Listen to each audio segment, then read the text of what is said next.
I think the version of the Arthurian lore that we all are accustomed to is you know, the ones we've seen in movies, the one we've read you know, through La Mort d'Arthur, the most famous of the works that basically depicted Arthur, Galahad, and all the knights of the Round Table. What we did is that we went back a little bit further and went to the source of all of those legends, and the source came from a Welsh tale, from Welsh legends, and spin it the way we wanted to. All of that was a way to instill not only the names but a little bit of the legend of Arthur into our characters. This order of knights was a direct result of this war that was going on. It wasn't the lore as you know it. The half-breeds are really a subspecies of what humanity becomes after a few centuries of, you know, evolving in a different direction. And there we find this struggle going on for supremacy, for survival, and it's only after the Industrial Revolution, after the change in, you know, the way they built weapons and all that, that finally humanity takes over and they finally have the upper hand in this war and push back against the half-breeds.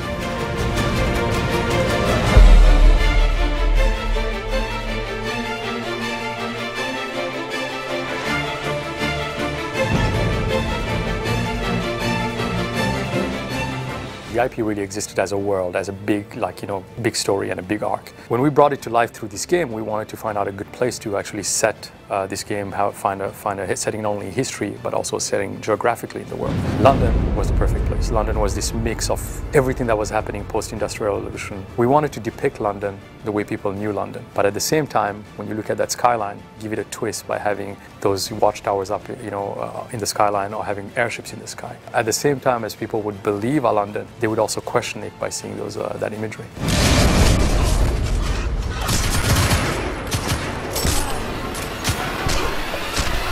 When approaching the PS4, we have to try and maximize everything we can out of it, but also we're trying to maximize it without taking the player experience away from, you know, the player. Ultimately, you could do a lot of different things with a lot of, you know, the hardware that's there, design-wise, input-wise. But for us, it was always important that the player didn't feel detached every time they did something like that. What feels natural? If it takes you away from the experience, we usually shy away from it.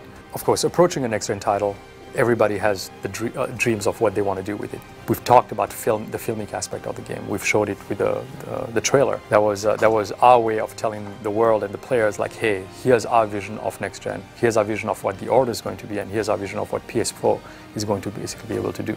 And we can't wait for the players to play this.